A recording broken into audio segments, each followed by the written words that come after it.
परभणी जिल्ह्यातील जिंतूर तालुक्यात ढगफुटी सदृश्य पाऊस आणि अतिवृष्टीमुळे शेतकऱ्यांचे मोठे नुकसान झाले आहे। बोरी आणि दुधगाव मंडळासह तालुक्यात सर्वत्र झालेल्या या नुकसानीचे तातडीने पंचनामे करून मदत जाहीर करावी अशी मागणी शेतकऱ्यांनी तहसीलदारांमार्फत मुख्यमंत्र्यांना दिलेल्या निवेदनात केली आहे।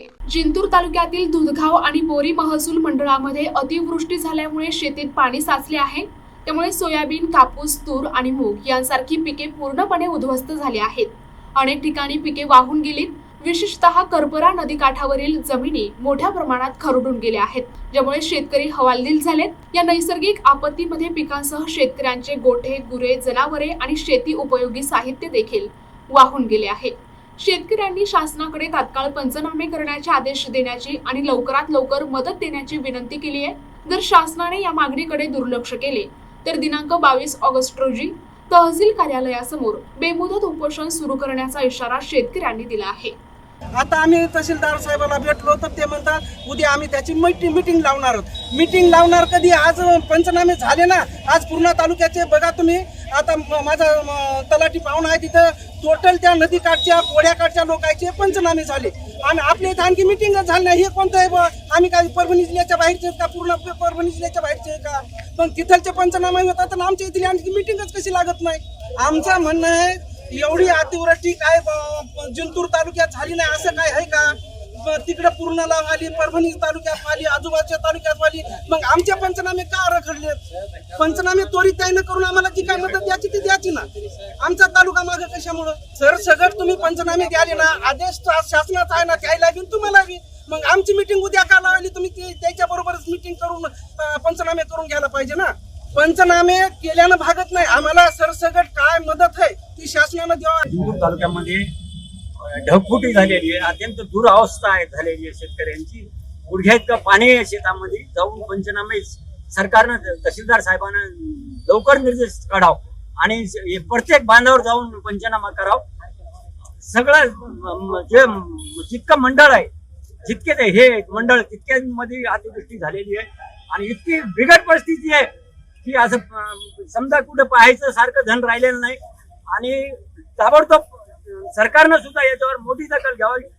कर्जमाफी कृषी मंत्र्याने घ्यावं। आता हे सरकार मुख्यमंत्री घेऊ शकत नाही, यायला थकून गेले। आता कृषी मंत्री बदललेला आहे। कृषी मंत्र्यानं एवढी कर्जमुक्ती करून टाकावं शेतकऱ्याला। बस एवढंच बोलतो।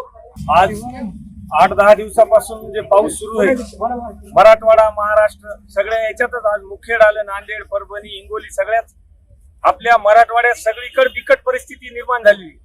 तरी आपल्या शेतकरी संघटनेच्या वतीनं आपण निवेदन दिलंय, पण या झोपलेल्या सरकारला जाग येईल म्हणून काही वाटत नाही। काहून तर शेतकऱ्याचं एकीचं बळ कुठं राहिलेलं नाही। तुम्ही विमा भरला, 1 रुपयाचा 1200 नेला, गपचूप भरला, त्याचे 4 चिगर काढून घेतले तरी काही नाही। आज 2 गावाला विमा आलाय, बाकीचा तालुका सगळा त्याच्या बँकेच्या खात्याकडे पाहिलाय। हे अन्याय व्हायला ना, त्यानं द्यायचं तर सगळ्याला द्यायचं। सरसकट तुमची ही तारीख बसत नाही, ती तारीख बसत नाही, हे अन्यायकारी सरकार आहे। त्याच्यावर काहीतरी उपाययोजना करून मेहरबान सरकारनं शेतकऱ्यावर लक्ष द्यावा। सगळीकडे पूर आहे परिस्थिती। तुमचं सोयाबीन कमी आणि तणकड जास्त आहे। कापूस सगळं उबळून गेलाय, तरी पण त्याचं काय नाही, त्याच्या फक्त मीटिंग आहे चालू आहे, व्हिजिट देणं, असं करू तसं करू। मग कृषी मंत्री बदलला म्हणजे शेतकऱ्याची आत्महत्या रुकणार नाही। तुम्ही इलेक्शन मध्ये म्हणले कर्जमाफी करू, तुमचं काम झालं। लाडक्या बहिणी आल्या, 1,500 हजारावर बोलल्या, शेतकरी असाच पळाय मरायला। त्याच्यानं शेतकऱ्यानं कर्जमाफी आता ह्या पावसाच्या अतिवृष्टीच्या याच्यातून सगळ्याला सरसगट पंचनाम्याचं नावच घेऊ नका तुम्ही। पंचनामा कोणाचा करते? ते त्याचा झाला, सरसगट मदत द्या। कलेक्टरला आदेश देऊन सरसगट मदत जर दिली तरच हे होणार आहे। तुटपुंजी मदतीनं शेतकऱ्याचं काही होणार नाही। शेतकरी आक्रोशमध्ये दिसून येत आहे, तरी शासनाने याकडे लक्ष देऊन गंभीर लक्ष देऊन यांची मदत करावी असं या शेतकऱ्याचं म्हणणं आहे। प्रतिनिधी रियाज राऊस, NTV न्यूज मराठी, जिंतूर, परभणी।